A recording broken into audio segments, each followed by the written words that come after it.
महल कमरा लगे रहे उसमें जी जान से, और ठीक 50-60 साल के हुए कटिए बाहर आ जाती है। तो इसलिए 40 तक जो उम्र है ना वो अपनी है।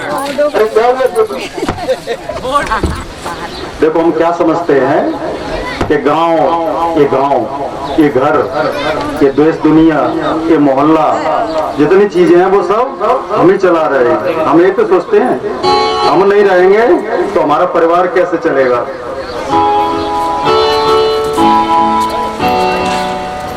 हम यही सोचते रहते हैं सारी जिंदगी, हम नहीं रहे तो कैसे चलेगा सब कुछ। हम अब दुनिया से विदा हो गए तो हमारे बच्चे कैसे जिएंगे। एक छिपकली थी, छिपकली छत पे उल्टी लटकी थी, छिपकली छत के ऊपर उल्टी लटकी थी तो नीचे मेंढक बैठा था। मेंढक बोला छिपकली से, अरे छिपकली दीदी नीचे आ जाओ। क्या बोला? छिपकली दीदी नीचे आ जाओ। तो छिपकली क्या बोली पता है? बोलो नहीं नहीं भैया, मेंढक भैया तुम्हें क्या पता, तुम तो पानी में रहते हो, तुमने देखा ही नहीं बाहर का संसार। क्यों? मैं अगर छत से नीचे आ गई ना तो पूरी छत नीचे गिर जाएगी। बात समझ में आ रही है? हम व्यर्थ का बोझ लेके बैठे रहते हैं। अच्छा नहीं आ रही तो दूसरी बात बताते हैं। एक हाथी था, हाथी के पीठ के ऊपर एक चींटी थी छोटी सी। तो हाथी एक पुल को पार करने लगा, पुल को। तो चींटी पीछे पूंछ के पास थी, पूंछ के पास से दौड़ी फटाफट। बोलो हाथी भैया, हाथी भैया। बोलो हाँ, अभी रुक जाओ थोड़ा, मेरे को उतार दो पीठ से, मेरे को उतार दो। आप पुल पार कर रहे हो, पुल टूट जाएगा मेरे वजन से, है ना? ऐसा ही हम सोचते रहते हैं। बोलो हम ही कर रहे हैं सब कुछ। अच्छा बात समझ में नहीं आ रही है? नहीं आ रही, नहीं आ रही तो बताते हैं। एक मुल्ला थे, मुसलमान मौलवी थे, उनके पास मुर्गा था। मुर्गा तो देखा है ना? तो गांव में मुर्गा रहता था, गांव में उनका अकेला घर था। जो मुसलमान थे मौलवी, गांव में कोई उनसे झगड़ा नहीं करता था, क्योंकि झगड़ा करते थे तो वो जो मौलवी था ना क्या बोलता था पता है? ये बोलता था अगर आप लोग मेरे से झगड़ा करोगे तो मैं अपना मुर्गा लेके चला जाऊंगा गांव छोड़ के, और जब मैं चला गया तो गांव में सवेरा नहीं होगा। जब मुर्गा बोलता है तभी सवेरा होता है। वो गांव वाले बेचारे सीधे आदमी थे, जानते थे वो क्या मुर्गा बोलेगा तो सवेरा होगा। तो जो मौलवी था उसकी खूब दुकानदारी चल रही थी, दादागिरी चल रही थी, दादागिरी से रहता था वो गांव में। तो बोलो हम जब गांव वाले लड़ेंगे तो हम अपना मुर्गा लेके चले जाएंगे। एक दिन गांव वालों ने विचार किया, रोज रोज बोलता है ये, इसको बोल देते हैं, बोलो तू ले जा अपना मुर्गा भाई। तो मौलवी था ना, वो अपना मुर्गा लेके गांव से चल दिया। दूसरे गांव में जा रहा था, रास्ते में बारिश होने लगी। जैसे ही बारिश हुई, मुर्गा बेचारा सर्दी में भीग गया। मुर्गे को सर्दी जुकाम हो गया। क्या हो गया? खांसी भी हो गई उसको, मुर्गे को, और बेचारा मुर्गा रास्ते में मर गया वो। अब मौलवी निकल के वहां पहुंच गया, विचार किया, सवेरा हुआ, मुर्गा तो वहीं मर गया। तब मौलवी को भी पता चला कि बिना मुर्गे के भी सवेरा होता है। बात समझ में आ रही है मैं जो बोल रहा हूँ? हम व्यर्थ का वजन लेके ऐसे ही भटकते रहते हैं दुनिया में। हम नहीं रहेंगे, हमारे बच्चों का क्या होगा, हमारे बिना हमारा परिवार नहीं चलेगा, हमारा गांव नहीं चलेगा, हमारा देश नहीं चलेगा। ये सब कुछ चलता है, आप रहो या ना रहो, दुनिया ऐसे ही चलती रहेगी। हमारे दादा परदादा नहीं रहे तो क्या हम लोग नहीं है यहाँ? हम लोग यही है। इसलिए 40 के बाद जीवन में संयम और भक्ति बढ़ाना चाहिए। अन्न खाने के लिए मत जियो, जीने के लिए अन्न खाओ। देखो जब बात खाने की आई है तो मैं खाने के बारे में भी थोड़ा बता देता हूँ। आजकल जो बफर सिस्टम चला है ना, सबके यहाँ होता है। बोलो क्या है? बफर सिस्टम को यदि बफेलो सिस्टम कहो तो कितना बढ़िया लगेगा। बफेलो समझते हो? भेड़ बकरियों वाला खाना। एक जगह बाड़े में भेड़ बकरियां रख दी जाती हैं, वो चारा डाल दिया जाता है, और बाड़ा जो होता है ना उसको खोल दिया, भेड़ बकरियां पूरी टूट पड़ी उसमें। भेड़ और बकरियां सब अंदर गए और जो भी मिला फटाफट भर लिया पेट में। अरे खाने में पहले मनोहार होती थी, अरे एक रसगुल्ला और चलेगा ले लो, बोलते थे ना। मेहमान आता था बोलते थे अरे आप तो हमारे समधी हो, एक रसगुल्ला और चलेगा। समधी का पेट भर गया लेकिन फिर भी एक रसगुल्ला। जब मनोहार हुई लोगों की, समधी ने बोला, उधर समधी ने थोड़ा सा घूंघट ऊपर से उठा के बोल दिया अरे समधी जी थोड़ा ले लो। तो समधी ने देख ली तो समधी 2 रसगुल्ला मांगते हैं, है ना। पहले खाने में प्रेम होता था, खिलाने में प्रेम होता था। आज बफर में कोई प्रेम रहा क्या? बफर में गए, आपने खाना खाया हो या ना खाया हो कोई पूछने वाला नहीं है। मेरे हिसाब से तो बफेलो सिस्टम बढ़िया रहेगा, यानी पशुओं का आहार। खूब हम पैसा खर्च करते हैं। अरे 5 पंगत होती थी, बैठा के खिलाते थे, कितना प्रेम होता था लोगों में। आज प्रेम कम होता क्यों जा रहा है? क्योंकि बफेलो सिस्टम चल पड़ा है। देखो मैं ये नहीं कह रहा कि आप मत करो, मेरी तरफ से आप खूब करो, मेरे को खाने नहीं आना है। मैं तो 20 दिन रहूंगा, 20 दिन के बाद बहुत दूर चला जाऊंगा, यहाँ से 2500 किलोमीटर दूर, इसलिए मैं तो नहीं आऊंगा। मेरे कारण आप बंद नहीं करना, खूब करना, ठीक है।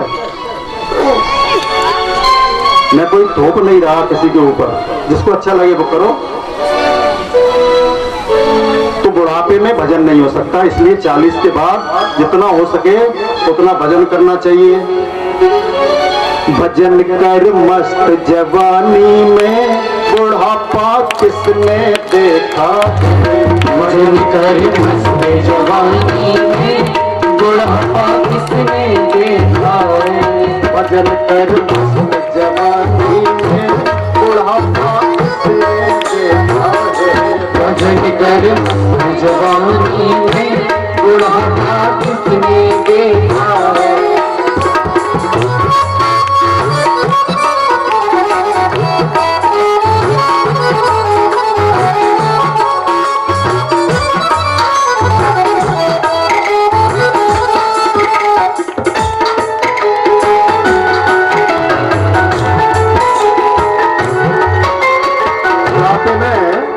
बुढ़ापे में क्या होगा पता है? नाक से बहेगा नाला, लाठी से पड़ेगा पाला। नाक से बहेगा नाला, लाठी से पड़ेगा पाला। नाक से बहेगा नाला, लाठी से पड़ेगा पाला। लाठी से पड़ेगा पाला। लाठी से बहेगा नाला, लाठी से पड़ेगा पाला। नजर जब कुचला आएगा, नजर जब कुचला आएगा, नजारा किसने देखा? नजर जब कुचला आएगा, नजारा किसने देखा? भजन कर मस्त जवानी में बुढ़ापा किसने देखा? भजन कर मस्त जवानी में बुढ़ापा किसने देखा?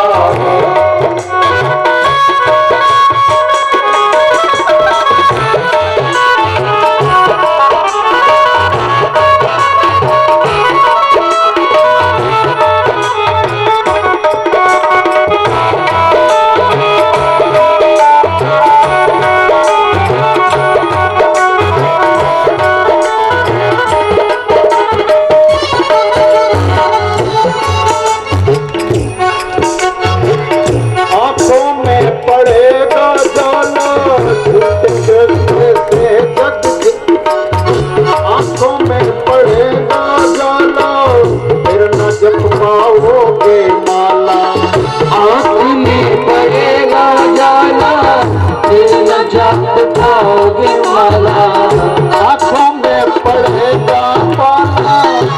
न जब खाओगे माला। आंखों में पड़ेगा उजाला, फिर न जब खाओगे माला। कमर झुक जाएगी तेरी, कमर झुक जाएगी तेरी, कमर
जब कुछ ना आएगा, जब कुछ ना आएगा, नजर जब कुछ ना आएगा, नजारा किसने देखा है, नजर जब कुछ ना आएगा, नजारा किसने देखा है। भजन कर मस्त जवानी में, बुढ़ापा किसने देखा है, भजन कर मस्त जवानी में, बुढ़ापा किसने देखा है। भजन कर मस्त जवानी में, बुढ़ापा किसने देखा है। भजन कर मस्त जवानी में, बुढ़ापा किसने देखा है। भगवान की जय। ब्रह्मा जी की आज्ञा से राजा प्रियव्रत ने विवाह किया। उनके 10 पुत्र और एक पुत्री हुई। पुत्री का नाम ऊर्जस्वती है। प्रियव्रत ने एक दिन सोचा बैठे बैठे कि रात क्यों होती है, यदि मैं रात को समाप्त कर दूं तो बहुत बढ़िया हो जाए, कुछ ज्यादा काम होगा, लोग ज्यादा काम करेंगे। फिर प्रियव्रत ने ऐसा मन में विचार किया, ये ज्योतिर्मय रथ में बैठ करके सृजन करके महाराज प्रियव्रत ने पृथ्वी की 7 परिक्रमाएं लगा डाली। उनके पहियों से जो लीक बनी वे 7 द्वीप बन गए। वो 7 द्वीपों के नाम है भागवत में जम्मू, प्लक्ष, सालमली, पुष्प, क्रौंच, सारू और पुष्कर। ये 7 सप्तद्वीपों के नाम हैं। ये 7 द्वीप 7 प्रकार के समुद्रों से घिरे हुए हैं। महाराज प्रियव्रत ने सप्तद्वीपों का शासन अपने पुत्रों को दे दिया और अपनी पुत्री ऊर्जस्वती का विवाह दैत्य गुरु शुक्राचार्य जी के साथ संपन्न कर दिया। उसी से शुक्र कन्या देवयानी का जन्म हुआ है। प्रियव्रत महाराज की जब विकार वासना समाप्त हुई तब उन्हें बड़ा पश्चाताप हुआ। भगवान की कृपा से विवेक वृत्ति उनकी दोबारा जागृत हुई। पुनः भगवत भक्ति करने में लीन हो गए। इस प्रकार महाराज प्रियव्रत ने जो जो कार्य किए, हे राजन, वैसे कार्य इस संसार में सिर्फ एक ईश्वरी शक्ति के बिना कोई अन्य कर ही नहीं सकता। श्री सुखदेव जी महाराज ने परीक्षित को प्रियव्रत के पुत्र आग्नेयग्र का चरित्र भी सुनाया। जम्बू द्वीप के अधिपति बने आग्नेयग्र। इनके 9 पुत्र हुए जिन्होंने पूर्व चित्ती अप्सरा से विवाह किया है। जम्बू द्वीप के 9 खंड करके 9 पुत्रों में बांट दिए। पहला खंड है अजनाब, जिसके अधिपति बने नाभि। नाभि के कोई संतान नहीं हुई। पुत्रेष्टि यज्ञ किया तब भगवान स्वयं ऋषभदेव के रूप में प्रकट हुए। इंद्र ने अपनी पुत्री जयंती का विवाह ऋषभदेव जी के साथ किया। ऋषभदेव जी ज्ञान के अवतार थे, पर उन्हें अपने शरीर का बिल्कुल ज्ञान नहीं था। दिगंबर अवस्था में रहते थे, खड़े खड़े भोजन कर लेते थे। शरीर और आत्मा का ज्ञान उन्हें था। सुंदर सुंदर ज्ञानोपदेश करते। वे कहते थे कि जो मनुष्य शरीर मिला है ये विषय वासना भोग विलास के लिए नहीं है। ये मनुष्य शरीर मोक्ष प्राप्ति के लिए है, तपस्या के लिए है। विषयानंद हर योनि में प्राप्त हो सकता है, पर ब्रह्मानंद सिर्फ मनुष्य योनि के द्वारा ही हम लोग ले सकते हैं। इसलिए गोस्वामी तुलसीदास जी लिखते हैं, नर तन समन नहीं कबनी हूँ देही, नर तन समन नहीं नर तन समय नहीं कबनी हूँ देही, नर तन समन देही। जीव चराचर जाचत से ही, जीव चराचर हर तन सम नहीं बनते, हर तन सब नहीं जीव चराचर जाचत से ही, जीव चराचर जाचत से ही। इसलिए भगवत पुरुषों की संगति करके भगवत प्रेम हमें से जागृत करना चाहिए, क्योंकि जन्म मरण का प्रपंच ये तभी छूटेगा जब हम परमात्मा से जुड़े रहेंगे। जिसके जीवन में हमेशा सत्संग रहा है उसके जीवन में हमेशा आनंद ही आनंद रहा है।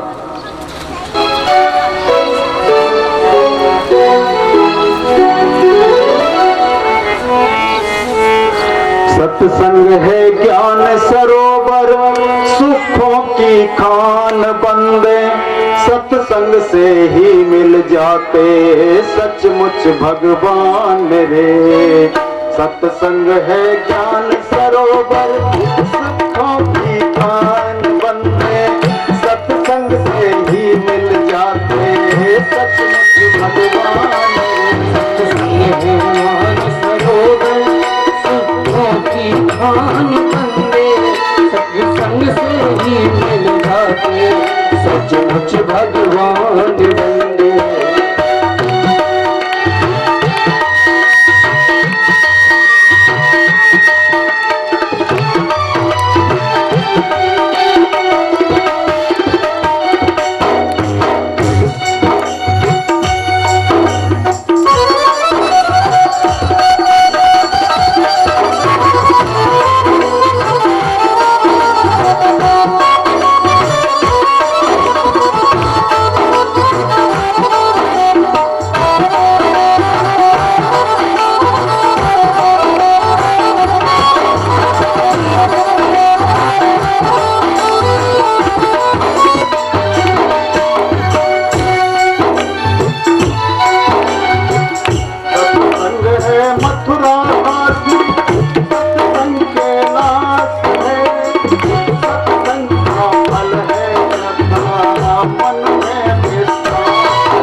सत्संग है मथुरा काशी, सत्संग के दास है, सत्संग का फल है श्रद्धा, मन में विश्वास है। सत्संग है सबरी मीरा, सत्संग है सबरी मीरा, संतों का प्राण बंदे। सत्संग है सबरी मीरा, संतों का प्राण बंदे। सत्संग से ही मिल जाते सचमुच भगवान रे। सत्संग है ज्ञान सरोवर सुखों की खान बंदे, सत्संग से ही मिल जाते सचमुच भगवान बंदे।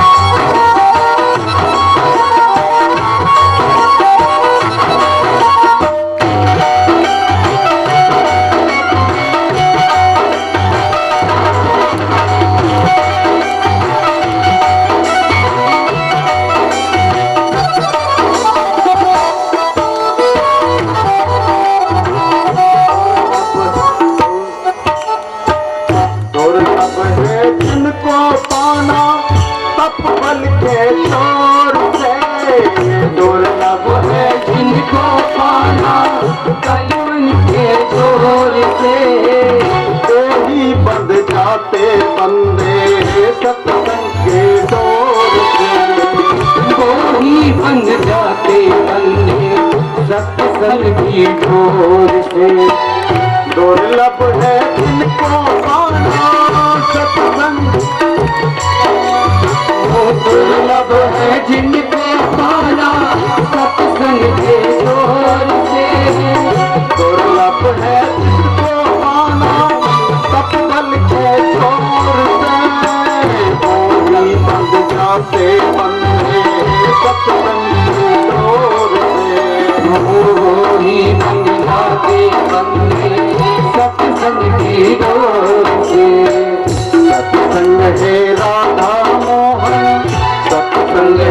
राधा मोहन, सत्संग है राधा मोहन, संतों की शान बंदे।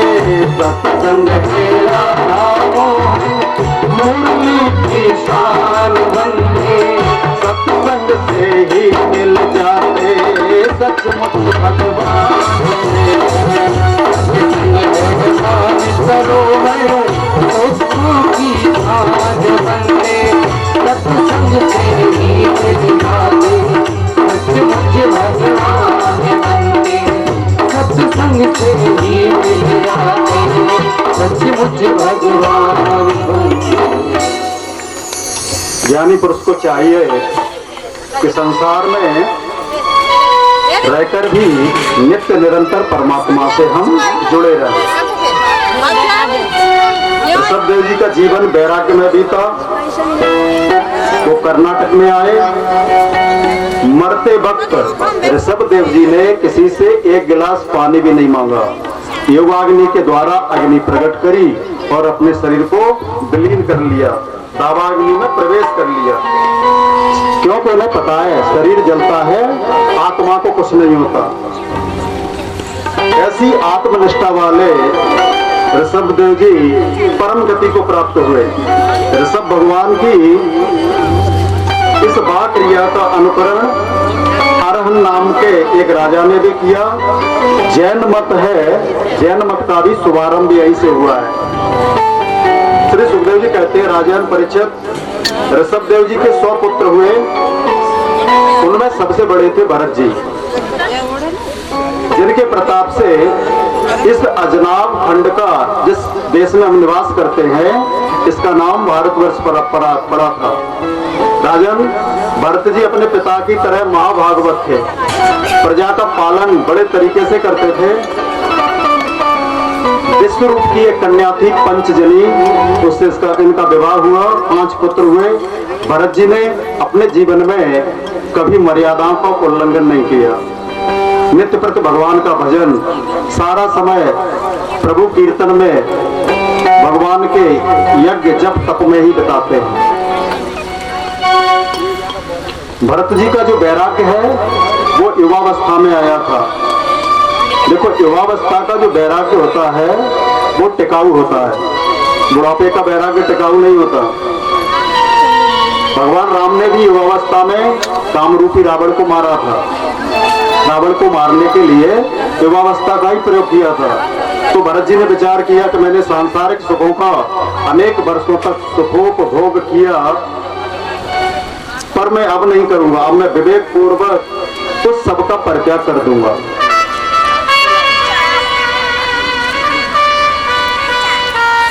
ईश्वर की गति बड़ी विचित्र है। भरत जी ने अपने पुत्र को, जिसका नाम है सुमति, उसको शासन दिया और शासन देने के बाद सारे राज्य का परित्याग करके भरत जी वन की ओर चले गए। एक दिन बड़ी घटना घटित हुई। गंडकी नदी के किनारे स्नान कर रहे थे भरत जी। उसी समय एक गर्भवती हिरनी आई, वो पानी पीने लगी। जैसे ही उसने पानी में मुंह डाला, एक शेर ने बड़ी भयंकर गर्जना कर दी। शेर की गर्जना से गर्भवती हिरनी डर गई, उसने पानी में छलांग लगाई। उसी समय एक छोटा सा हिरन बालक पैदा हो गया, पानी में गिर गया। क्योंकि हिरनी का जो प्रसव काल था वो समीप था और दूसरे किनारे पर जाकर के हिरनी का प्राणांत हो गया। भरत जी ये सब कुछ देख रहे थे। दयावश भरत जी उस हिरन बालक को लेकर के अपने आश्रम पर आ गए। मृग शावक को रोज हरी हरी घास खिलाने लगे, दूध पिलाते भरत जी।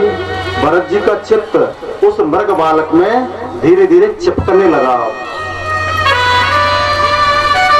भरत जी ने जो दया की थी वो धीरे धीरे मोह में परिवर्तित होने लगी।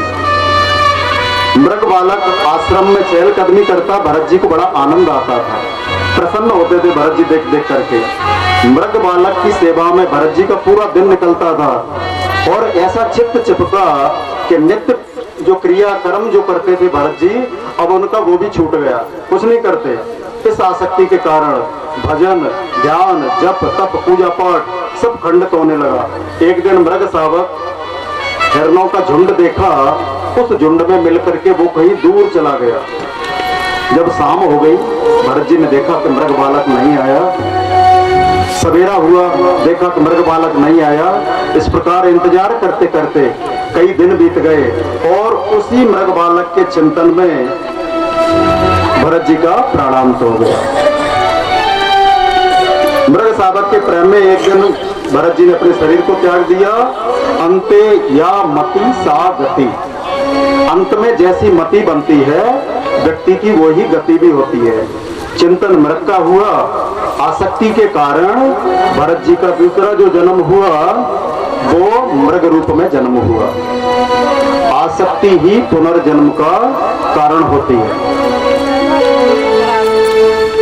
एक मृगा के संग थे। तुलसीदास जी ने बड़ा सुंदर दुआ लिखा है। एक मृगा के संग थे भरत धरी मृग देह, तुलसी बेनर क्या करे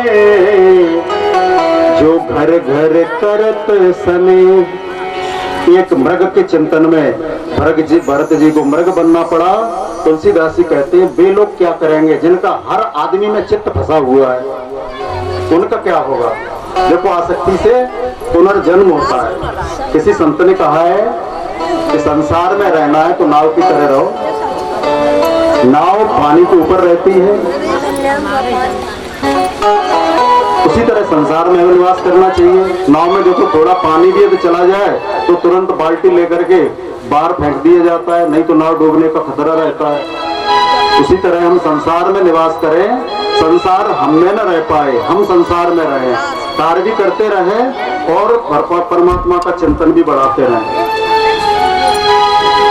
देखो प्रहलाद जी विषम परिस्थितियों में अपने घर में रहे, कई कष्ट भी हुए, लेकिन परमात्मा का चिंतन उनने नहीं छोड़ा। जबकि भरत जी एकांत में गए हैं। भरत जी आसक्ति के कारण और दोबारा पुनर्जन्म मिला, वो भी एक पशु का जन्म मिला उनको। भरत जी इस योनि में भी परमात्मा का चिंतन करते हैं, क्योंकि भक्ति के कारण उन्हें पूर्व जन्म अपना याद है। भक्ति कभी व्यर्थ नहीं जाती। जो भी हम परमात्मा का नाम लेते हैं वो कभी खराब नहीं जाता, जन्म जन्मांतर चलता है। एक पंडित जी थे, देखो जीवन में कोई न कोई नियम अवश्य बनाइए आप। नियम नहीं होगा तो जीवन कटी जो पतंग होती है उस तरीके का होगा जीवन।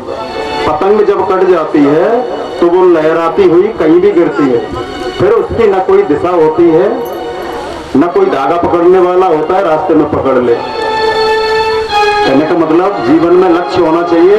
लक्ष्य तभी बनेगा जब हमारे जीवन में कोई नियम होगा। नियम नहीं होगा तो जीवन कटी पतंग रहेगा। हम यदि अपने जीवन में एक माला यदि जपते हैं तो नित्य प्रति जपिए, उसके बाद ही हम भोजन करेंगे। हम गीता के 2-4 श्लोक पढ़ते हैं तो नित्य पढ़िए, तभी हम आगे का कोई कार्य करेंगे।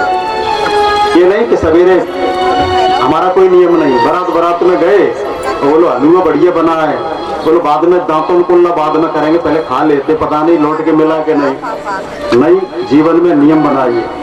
जीवन में जब नियम बन जाता है तो बहुत बड़ा फायदा होता है। एक पंडित जी थे, तो पंडित जी ने एक नियम बना लिया।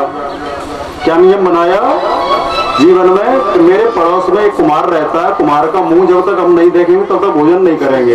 पंडित जी ने नियम बना दिया। एक दिन क्या हुआ, वैसे तो रोज नजदीकी रहता था कुम्हार, तो वो पंडित जी सवेरे ही उसका मुंह देख लेते, उसके बाद घर में खाना वाना खाते थे। एक दिन कुम्हार क्या हुआ, पुराने जमाने में मिट्टी लेने जाते थे घड़ा मटका कुल्हड़ बनाने के लिए। जब कुम्हार वो नहीं दिखा तो पंडित जी ढूंढने निकल पड़े। उधर क्या हुआ कि कुम्हार मिट्टी खोद रहा था, मिट्टी खोदते समय एक सोने का घड़ा मिला उसे। ठीक है, सोने का घड़ा जब मिला तो पंडित जी ने कुम्हार को देख लिया ऐसे और तुरंत लौटे। अब कुमार जो था ना, उस आदमी ने सोचा कि पंडित जी ने हमें देख लिया है, इसका मतलब ये हल्ला करेंगे गांव में जाके। इस कुमार जोर से चिल्लाए, अरे पंडित जी महाराज इधर आओ, इधर आओ, इधर आओ। तो पंडित जी पहुंच गए वहां जाके। जैसे पहुंचे, हाँ बताओ, बोलो आधा आधा कर लेंगे, कोई बात नहीं। थोड़ा सा नियम बनाया पंडित जी ने, तो आधा आधा घड़ा मिल गया। समझ रहे हो बात?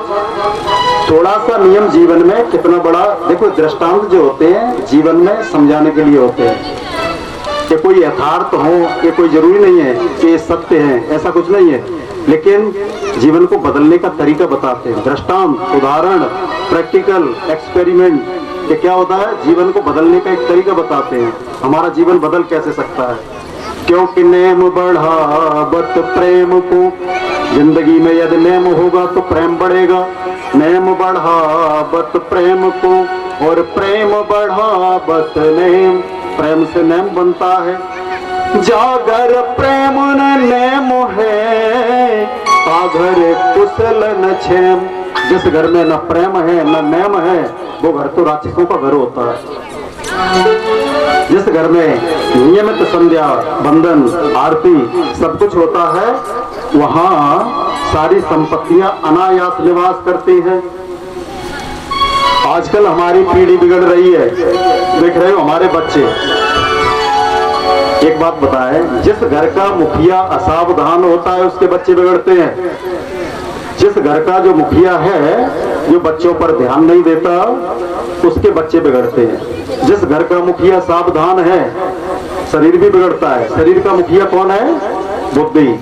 बुद्धि यदि सावधान है तो शरीर नष्ट हो जाएगा, बुद्धि यदि सावधान है तो शरीर सुरक्षित रहेगा, लंबा जिएगा 100 साल तक। घर के मुखिया के कारण बच्चे बिगड़ते हैं। चाणक्य नीति का एक श्लोक है, दोहसीलो मात्र दोषे। बच्चा खराब है, दुराचारी है, सबसे बड़ा दोष है माँ को कुछ नहीं आता जाता, माँ ने कोई ध्यान नहीं दिया बचपन में। दोषीलो मात्र दोषेन पितृ दोषेन मूर्खता, कार्पण्यम वंश दोषेन आत्मदोषानुदरिद्रता।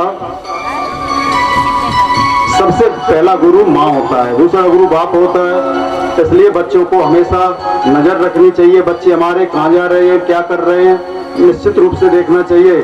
श्री सुखदेव भगवान कहते, राजन, पहले भरत जी प्रत्यक्ष जब तक पूजा आदि करते थे, अब उन्होंने मानसी सेवा प्रारंभ कर दी। मानसी सेवा समझते हो? मन से सब कुछ करना। एक कंजूस आदमी था, एक पंडित जी के पास गया, बोला पंडित जी ऐसी कोई पूजा बता दो कि उसमें पैसा खर्च ना हो। पंडित जी बोले ठीक है हम बताते हैं। बोलो मानसी सेवा बताई। मन से ही भगवान को नहलाओ, मन से कपड़े पहनाओ, मन से ही भोग लगाओ। सवेरे सबसे पहले मन से जगाओ भगवान को। कैसे जगाओ?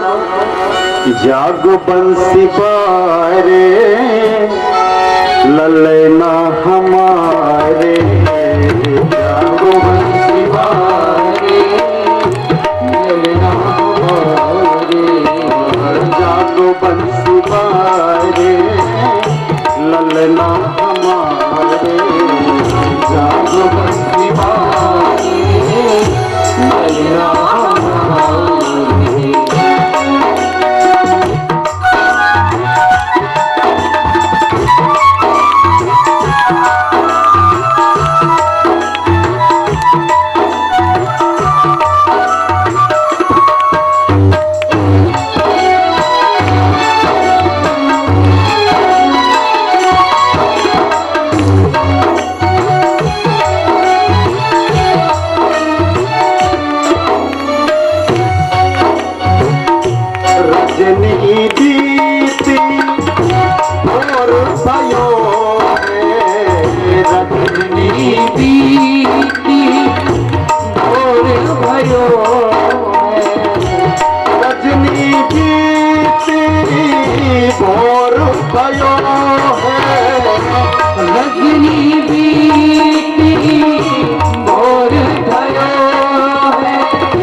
रजनी बीती भोर भयो है, रजनी बीती भोर भयो है, भोर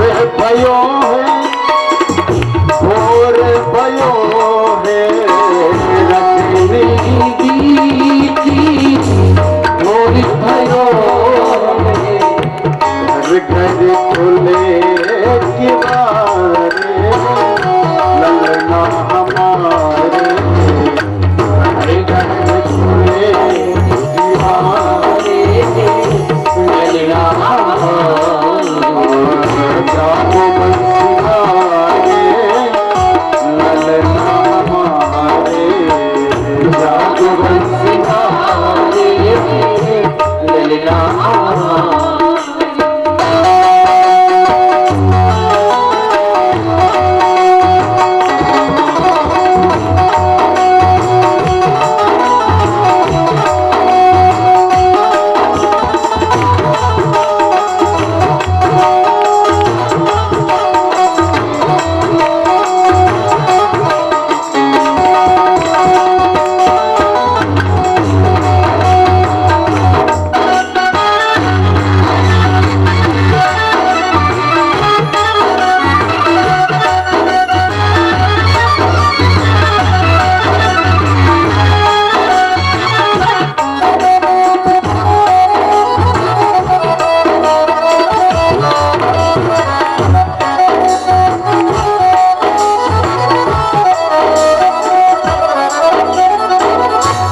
उठो लाल अब रैन गई है, उठो लाली अब रैन गई है, उठो लाल अब रैन गई है, रैन गई है।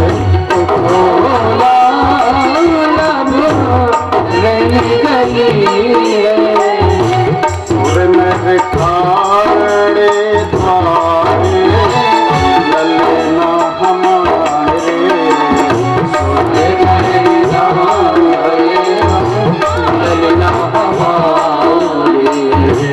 तो बंसी वाले ललना हमारे, तो बंसी वाले ललना हमारे, तो बंसी वाले ललना हमारे, तो बंसी ललना हमारे, तो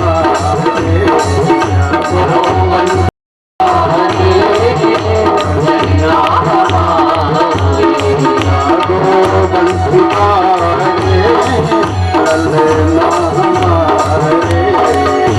तो बंसी वाले ललना हमारे। श्रीवाल कृष्ण भगवान की जय। संत द्वारा बताई गई विधि के अनुसार वो जो कंजूस आदमी था भगवान की मानसी सेवा करने लगा। उसने 12 वर्ष सेवा की भगवान की, बिना खर्च किए, बिना पैसे के। एक दिन क्या हुआ, उसने मन से भगवान का भोग लगाया, दूध था, दूध का भोग लगाया, तो उसे लगा, गिलास रख लिया उसने मन से ही, मन का ही गिलास है, मन का ही दूध है, तो उसने चीनी डाली उसमें। उसे लगा कि आज मैंने चीनी ज्यादा डाल दी, तो मन से ही चीनी डाली और मन से ही निकालने लगा। जैसे ही उस मन से निकालने की कोशिश की तो भगवान ने भक्त को झकझोर के कहा, अरे भक्त क्या कर रहे हो? बोलो ज्यादा लगता है मेरे को, ज्यादा मीठा हो गया है। भगवान बोले तेरा पैसा भी लगाया क्या इसमें? ज्यादा मीठा हो गया, मन से ही तो डाली है चीनी। बोलो महाराज ज्यादा मीठा हो गया है। भक्त बोला, जो कंजूस आदमी था, बोला महाराज मुझे क्या पता था कि आप ज्यादा चीनी डालने से प्रसन्न हो जाते हो। नहीं, हमें 12 वर्ष सेवा काय को करनी पड़ती, हम पहले ही दिन ज्यादा मीठा कर देते तो आप जल्दी प्रसन्न हो जाते। मानसी सेवा है परमात्मा की, मानसी सेवा। अजपा जप जानते हो? अजपा जप, अजपा जप होता है हम कुछ भी करें लेकिन हमारा जो चित्त होता है वो सिर्फ परमात्मा का चिंतन करता है। हम सब कुछ देखते रहे लेकिन कुछ बात करें, कुछ करते रहे, हर काम हमारा होगा, अंदर हमारा जाप चलता रहता है नित्य निरंतर, वो होता है अजपा जप। ये माला लेके ऐसे करते रहो, ये अजपा जप नहीं है, ये जपा जप है भैया। क्या बोलते हैं इसको? जपा जप।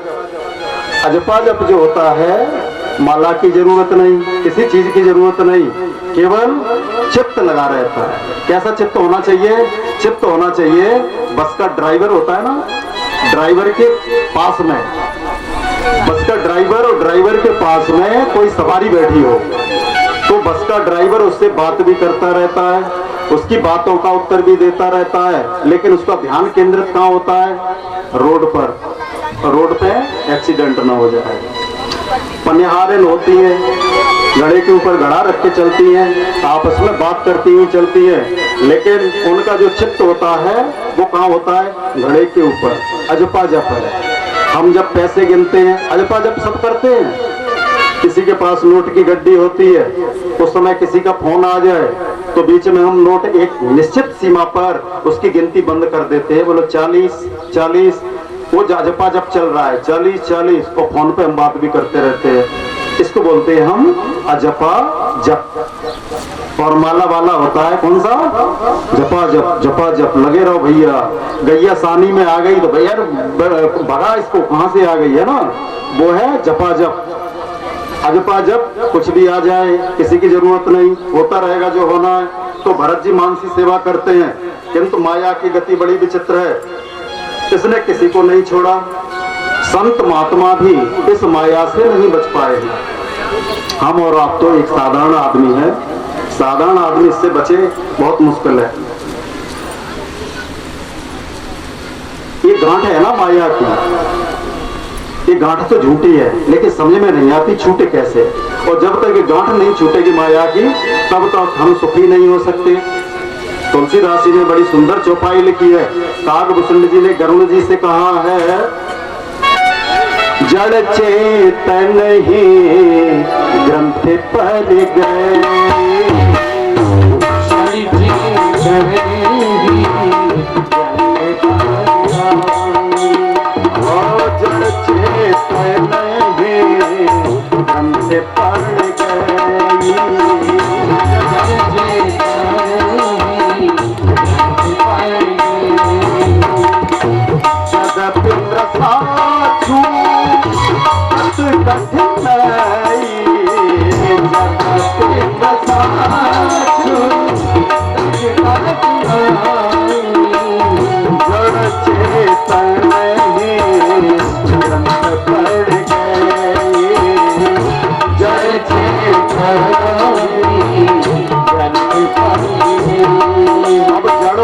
की गांठ तो पड़ गई।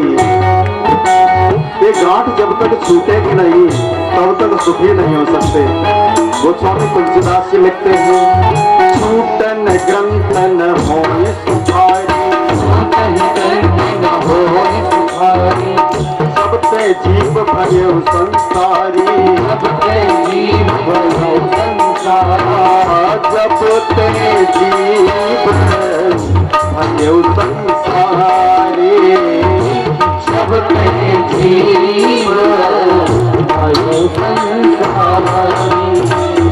छूटे न ग्रंथ न होए सुखारी, छूटे ग्रंथ होए सुखारी।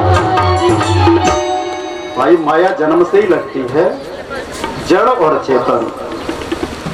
ये बात समझ में जब आ जाती है, जड़ और चेतन की गांठ जब छूट जाती है, और जब तक एक छूटेगी नहीं तब तक हम सुखी नहीं हो सकते। बोले बाबा भजन कर लो, बोले ये नाती की शादी हो जाए बस आखिरी रह गया, इसके बाद हम बस भजन ही करेंगे और हमारे पास फिर कोई काम ही नहीं रहेगा। शादी भी हो गई और बाबा फिर भी शादी करने में घर में ही लगे। उसके बाद किसी ने पूछा, बोलो बाबा जी अब कर लो भजन, थोड़ी सी नाती हो जाए बस उसके बाद फिर भजन ही करेंगे। नाती भी हो गया, फिर बोले बाबा अब तो कर लो, बोलो नाती बड़ा हो जाए, क्यों, लड़का तो नौकरी पर चला गया, बड़ा हो जाए अपने पैरों पर खड़ा हो जाए तब भजन करेंगे। बहुत मुश्किल है। ये जो माया है ना, माया से छुटकारा पाने का तरीका है परमात्मा के नाम का कीर्तन।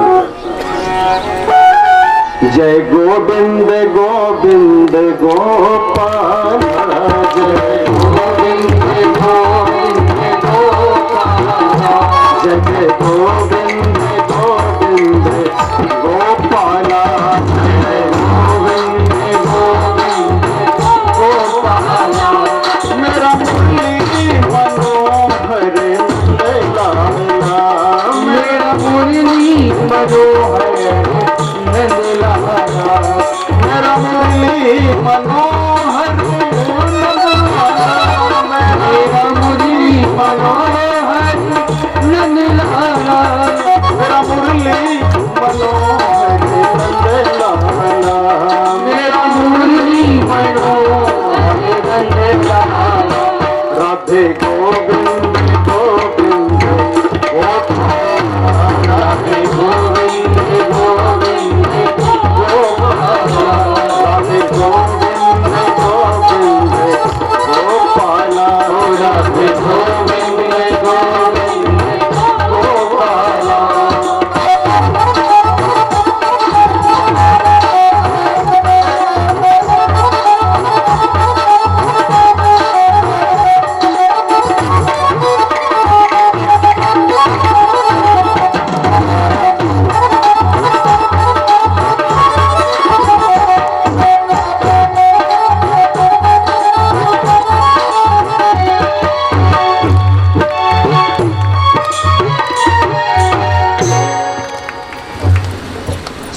सुखदेव जी भगवान कहते हैं, राजन परीक्षित, मृग बालक में आसक्ति होने के कारण भरत जी का अगला जन्म मृग योनि में हुआ, किंतु तपस्या के कारण उन्हें पूर्व जन्म याद था। भरत जी मृग योनि में भी व्रत करते हैं, एकादशी व्रत करते हैं, हरी घास नहीं खाते, सूखे पत्ते खाते हैं। सोचते हैं हरी घास में छोटे छोटे जीवाणु होंगे, मुझे पुनः पाप लगेगा। इस प्रकार व्रत करते करते मृग योनि भी भरत की बीत गई। अब उनका तीसरा जन्म हुआ एक अंगिरा गोत्री ब्राह्मण परिवार में। ये 9 भाई थे भरत जी, और ब्राह्मण की दूसरी पत्नी थी एक और, उसके एक पुत्र एक कन्या और थी। कुल मिलाकर ब्राह्मण की दोनों पत्नियों से 11 संतानें थी। उन 11 संतानों में सर्वश्रेष्ठ भरत जी थे। सभी भाई पढ़ लिखकर वेद पाठी विद्वान बन गए। पिताजी ने इनको पढ़ाने की बहुत कोशिश की, परेशान हो गए पढ़ाते पढ़ाते। वेद मंत्र तो ये जब बोलते थे ना, तो एक भी उसमें शुद्ध उच्चारण नहीं होता था, याद करना तो बहुत दूर की बात। इन्होंने कभी गायत्री मंत्र भी याद नहीं किया अपने जीवन में। इनके पिता ने सोच करके अपने इस पुत्र का नाम जड़ भरत रख दिया। जड़ माने मूर्ख, मूर्ख नाम रख दिया। वो भरत जी भी यही चाहते थे कि एक बार पागलपन की यदि सील लग जाए, बस दुनियादारी से हम बच जाएंगे। पागलपन की सील लग जाए, फिर दुनियादारी कुछ नहीं बिगाड़ सकती। अब भरत जी विचार करते हैं कि पूर्व जन्म में मैंने अपनी वाणी का दुरुपयोग करके पशु का जन्म प्राप्त किया था, इसलिए मैं पशु बना। अब मैं इस जन्म में किसी से बात नहीं करूंगा, वाणी का प्रयोग सावधानी पूर्वक करूंगा। मैंने एक दिन और बताए थे बोलने का तरीका, बोलने का सूत्र, कम बोलो, मीठा बोलो, धीरे बोलो। 3 चीजें याद रखो। एक तो कम बोलो जरूरत के अनुसार, मीठा बोलो और धीरे बोलो। चिल्लाओ मत, गला फाड़ के चिल्लाओ मत, चिल्लाने की जरूरत नहीं है। मालों को खराब मत करो कहीं भी, इसलिए मीठा बोलो, कम बोलो, धीरे बोलो। जड़ भरत जी किसी से बोलते नहीं। भरत जी अपने मन पर अंकुश रखते हैं। मन को अंकुश में रखोगे, जीवन बदल जाएगा। पिताजी ने पंडिताई पढ़ाई, लेकिन भरत जी ने कुछ नहीं पढ़ा। हर पिता की इच्छा होती है कि मेरा बेटा पढ़ लिख करके बहुत बड़ा आदमी बने, लेकिन जड़ भरत जी की पंडिताई बड़ी विचित्र है। देखो, जिसे मूर्ख बन के रहना है ना, वो मूर्ख बनने का तरीका भी ढूंढ लेता है। एक आदमी को पीलिया हो गया, तो डॉक्टर से दवा लेके आया, उसने दवा ले ली। कुछ दिनों के बाद वो आदमी डॉक्टर के पास पहुंचा, तो डॉक्टर ने पूछा दवा पी ली थी? तो वो आदमी बोला नहीं, दवा तो लाल थी। दवा डॉक्टर ने जो दी थी, दवा डॉक्टर तो पूछ रहा है कि आपने दवा पी लिया था कि नहीं पी लिया? तो मरीज बोला कि दवा तो लाल थी।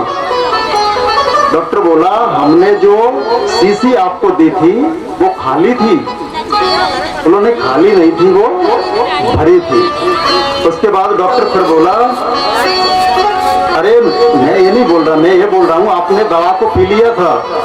बोलो, आदमी बोला डॉक्टर साहब दवा को पी लिया नहीं था, पी लिया तो मुझे हुआ है, पी लिया दवा को नहीं हुआ है, दवा पी लिया तो मेरे को हुआ है। कहने का मतलब मेरा बोल, डॉक्टर ने सिर पकड़ा, बोला मेरे बाप ये बता कि मैंने जो दवाई दी थी उसको आपने खा लिया था कि नहीं खा लिया था? बोलो ऐसे क्यों नहीं बोलते, दवा पी ली थी, खाली थी, शीशी खाली थी, दवा को पी लिया था। दवा को पी लिया थोड़े ही है।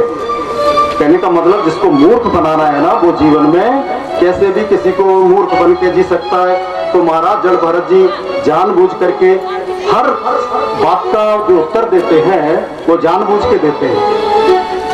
असली पंडिताई बाबा तुलसीदास जी ने बताई है। जड़ भरत जी की पंडिताई तो एक अलग तरीके की है। असली पंडिताई है कि पर धन पर मन हरण को गड़का बड़ी बड़ी प्रवीण, तुलसी सोई चतुरता राम चरण लवलीन। चतुर व्यक्ति वही है।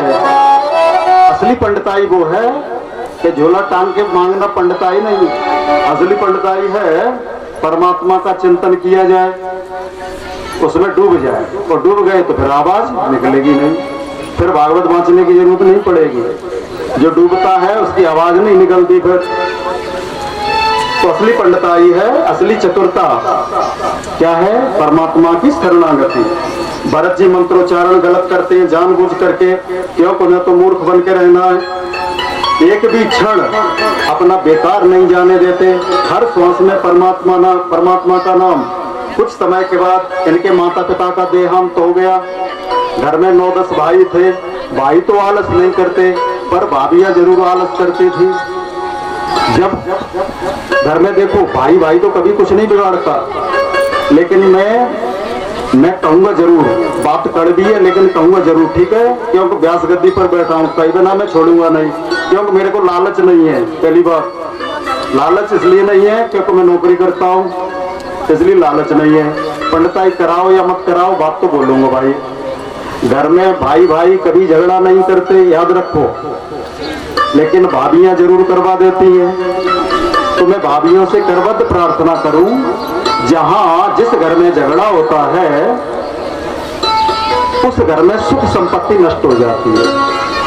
माताएं बहनें अपने घर में झगड़ा ये तो पहले किया हुआ, अब तो नहीं करती। वैसे तो अपने यहाँ होता नहीं है ना, क्योंकि यहीं के तो हम रहने वाले हैं। मेरे घर में तो होता नहीं भाई, आपके यहाँ होता हो तो पता नहीं, वैसे होता नहीं मेरा जहां तक ख्याल है। तो घर में कभी झगड़ा मत करो। जहाँ झगड़ा होता है वहाँ कलह होती है, संपत्तियां सारी नष्ट हो जाती हैं। सुमति होती है वहाँ धन आता है ना, वहाँ सुख संपत्ति आती है। विपत्ति में भी लोग जी लेते हैं जहाँ सुमति होती है। जहाँ सुमति तहाँ संपत्ति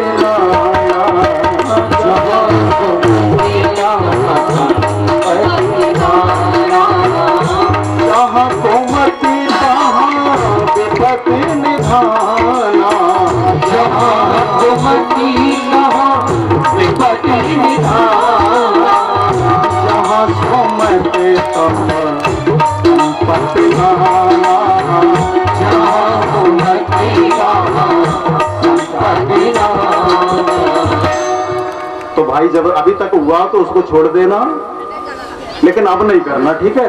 कोशिश करना, क्योंकि कोशिश करने वालों की कभी हार नहीं होती। लहरों से डर के नैया पार नहीं होती। Try to try again and you will be success at last. यदि आप कोशिश करोगे जिंदगी में तो सफलता निश्चित मिलती है। सफलता के लिए कुछ करना पड़ता है, सफलता के लिए मेहनत करनी पड़ती है। सफलता उन्हीं को मिलती है जो मेहनत करते हैं। सो जाते हैं उनको सफलता नहीं मिलती। तो भरत जी जो चतुर बनके, भरत जी की जो पंडिताई है वो कैसी है? बड़ी चतुरता की पंडिताई है।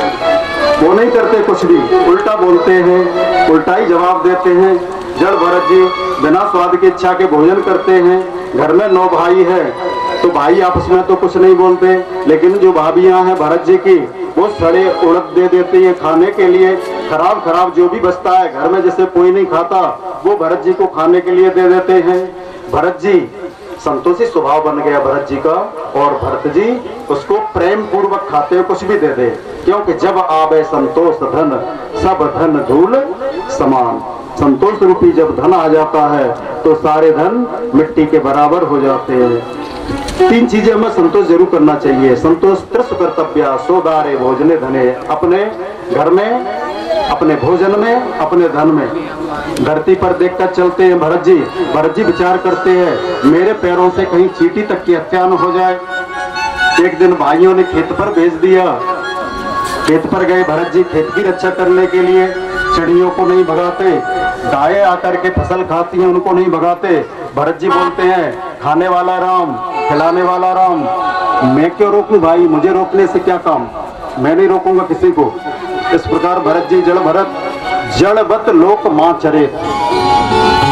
ज्ञानी पुरुष संसार में जड़वत होकर के रहना चाहता है, क्योंकि उसे परमात्मा की प्राप्ति करना है, इसलिए वो जड़वत होकर निवास करता है संसार में, चतुर बन के नहीं रहता।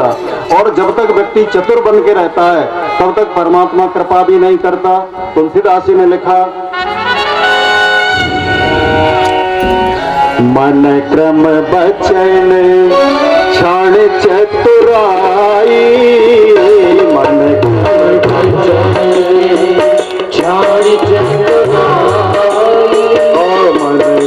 भजन क्षण चतुराई भजत कृपाकर रघुराई भजत मुखम भजन क्षण चतुराई भजत कृपाकर रघुराई मन क्रम भजन